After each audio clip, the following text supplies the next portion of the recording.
প্রতিরক্ষা ক্ষেত্রে আবারও বড় সাফল্যের মুখ দেখল ভারত। দূরপাল্লার হাইপারসনিক ক্ষেপণাস্ত্রের সফল পরীক্ষা চালিয়ে নয়া ইতিহাস তৈরি করল দেশ।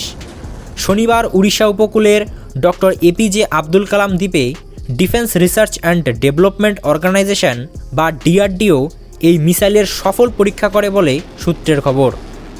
এখনও পর্যন্ত বিশ্বে শুধুমাত্র আমেরিকা, চীন এবং রাশিয়ার কাছে এই হাইপারসনিক মিসাইল ছিল, কিন্তু এখন ভারতও এই তালিকায় যোগ দিয়েছে। প্রতিরক্ষামন্ত্রী রাজনাথ সিংও সফল উৎক্ষেপণের একটি ভিডিও নিজের সোশ্যাল মিডিয়ায় শেয়ার করেছেন। জানা যাচ্ছে এই মিসাইলটি 1500 কিলোমিটারেরও বেশি রেঞ্জে একাধিক পেলোড বহন করতে সক্ষম। এছাড়াও ডিআরডিও জানিয়েছে এই ক্ষেপণাস্ত্রটি হায়দ্রাবাদের ডক্টর এপিজে আব্দুল কালাম মিসাইল কমপ্লেক্সের গবেষণাগার দ্বারা এবং শিল্প অংশীদারদের সহযোগিতায় দেশীয়ভাবে তৈরি করা হয়েছে। প্রতিরক্ষা মন্ত্রক সূত্রে খবর, ভারতীয় সেনাবাহিনীর অস্ত্রভাণ্ডারে শীঘ্রই নতুন দূরপাল্লার হাইপারসনিক ক্ষেপণাস্ত্রটি দেখতে পাওয়া যাবে, যা কিনা শব্দের চেয়ে 5 গুণ গতিতে আঘাত আনতে সক্ষম।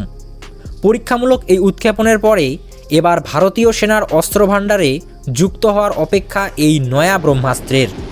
এর ফলে হাইপারসনিক প্রযুক্তিতে ভারত আরও এক ধাপ এগিয়ে যাবে বলে মত সামরিক বিশেষজ্ঞদের।